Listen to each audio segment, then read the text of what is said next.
So now we're going to be opening up for a Q&A. So I really encourage you that if you have any questions, try to figure out the how, because the how is key.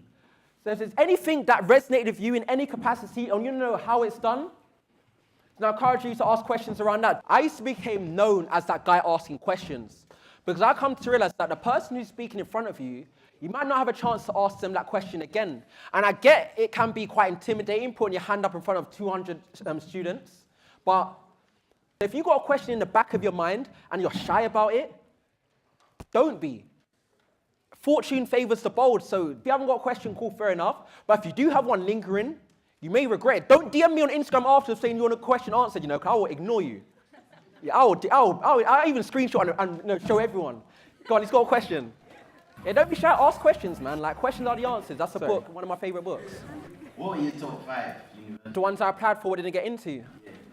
I applied for Brunel, Birmingham, Portsmouth, Bournemouth, and I think it was Essex, or SAX. SAX. Any reason you wanted to ask that question, my man? Is there a particular reason? Yeah, just like, is it hard to get into those top 5, you think? It was only hard because I never did a necessary thing in college to allow me to get there. So it wasn't hard simply because, in life, I always like to take the blame onto myself. So what could I have done better? So I never got the UCAS points required to get into any of those choices. So that's why it was hard for me. But if you're in a position right now where you know you can get the required grades, then it's not going to be hard for you at all. You can do it. And what keeps you motivated? So the question is, what keeps me motivated? And I always find this one difficult to answer in a sense that this is just how I am. It's just one way of living for me. There isn't being unmotivated. But there are times where I do feel demotivated, but I think I'm high on life. Do you know what I mean? I think there's too much oxygen in the air. I think I'm getting high on the oxygen. I don't know what it is, but for me, I just know what I want. I just badly want it. So for me, there's no alternative of not being motivated. You just got to make it happen. So. Does Lord Alan Sugar ever crack a smile? I think, obviously, so those who know, Lord Sugar can be seen as quite strict. But I really liked him. I think we really got on. From the jump, me and him had banter in a boardroom from day one. Coyote. I'm impressed you said that right, actually. Coyote, yeah. Good. Oh, well, thank you for that. You say your tongue is a lethal weapon. What do? Lick people to death? Depends on what context, to be honest with you, Lord Sugar. So I think... Okay. If you do well, he really wants you to do well. So if you're doing well and doing right things, yeah, you can smile and make you happy. What did you study at university? At university, I studied psychology. And then I specialised in sports psychology aspect. So it was a psychology degree with sport and exercise science sort of combined in that aspect. What are you thinking about doing? Do you want to go uni? What do you want to study? Construction management. Okay, cool, nice one, man. You can come build my house. What was it like when you went to New York? Oh, New York's great. Anyone been to New York? Yeah? New York, for me, the minute you step out the plane and come onto the city, it's just the first thing I did was look up. I almost gave myself a crook neck. It's just massive. Central Park, when I was on the top of the Empire State, looking at Central Park, it goes for miles. It's just, for me, it's the sheer sort of size. It's just grand. And I think, before you die, I think everyone should go to New York, man, at least one. Innit? It's just crazy, man. New York's crazy. And I've got cousins in Brooklyn, so I spend a lot of time with my cousins in Brooklyn as well. Welcome, boss. Am I good? Yeah, I'm good. Are you good, boss? Yeah, I'm good. Good, man. What's your favorite place you went to? What, in the world? It's got to be Trinidad and Tobago, man. That's where I'm from. But other than that, it's got to be maybe Miami, maybe Miami or... Yeah, Florida. I've got one more question, Yeah. How do you fix the hairline? How do I? Fix the hairline. Oh, how do I fix the hairline? Yeah, and I'm embarrassed to show this picture, And I don't know why I got a double hairline either. But anyway. No, you said you weren't going to laugh, though, man. Yo, listen, the barber, you got to bless your barber, It's a barber, they fixed that for me. I don't know what's going on with me in year 9, yeah? Huh? Man, I have 2 hairlines. I don't have 2 in it. I don't know who put that there, I had 2 hairlines, but, believe in your barber. That's all I can say. Believe in your barber. Find the right barber and stay with him. Be loyal to your barber. How do you stay positive through failure? Oh, some people said, I think that's the winning question so far, I'm going to have to take off the jacket for this one, I think when it becomes to the idea of failure, I think it's important to recognize that it is just a part of life. How old are you, if you don't mind me asking? How old are you? I'm 19. 19, okay. In your whole 19 years, Have you ever had a whole year where nothing's gone wrong in your whole 19 years? No. Ask any of the staff who are older. In a year, in a whole 365-day period, in a whole year, you're going to have a bad day. And to think not is naive. So I think accepting the fact that life, just the way that life is, you're unlikely, and that's not being pessimistic, that's just being realistic. It's understanding that you're not going to have a perfect run. That's how life works. You can go back hundreds of years. Anybody you meet, everyone has failure in some capacity. So I think once you have that realization, then when a failure does happen, when it happens to me, I'm just like, all right, life, I see what you did there, life. Oh, that was a good move there, life. Oh, life, all right, I see what you did there. It's just life just trying to test you.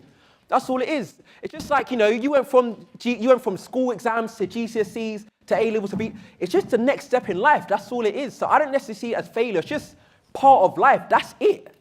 And the reason you say positive, because you realize that, okay, cool, that's just a part of life. It is what it is. Just how can you deal with it? How can you get past that? So that's what I do with failure. Whoa, where did that come from? Oh, there, okay, I thought I was going to like... How do you finance the start of your businesses? So for me, in terms of business, in terms of starting up a business, now, you don't necessarily, depending on the industry that you're in, you might not need finance. So for me, my first sort of venture was events. I had no overhead. My first event was one of the graduations. After the graduation ceremony, everyone's like, oh my God, we need to go on a night out. The business side of me, light bulb went off. I literally just went to a nightclub. I said to them, look, have you got a night on tonight? They said no. I said, I'm about to put 1,000 students in your club. If you can keep the bar money, I keep the door money. Do we have a deal? They said yes. So I had no cost. I just went there and made a deal with people. So depending on what your business is, some businesses do need a massive investment, but very fortunately for every business I've done, I haven't needed to. Events, I don't have an overhead because I sell the tickets first and then pay for whatever it is after.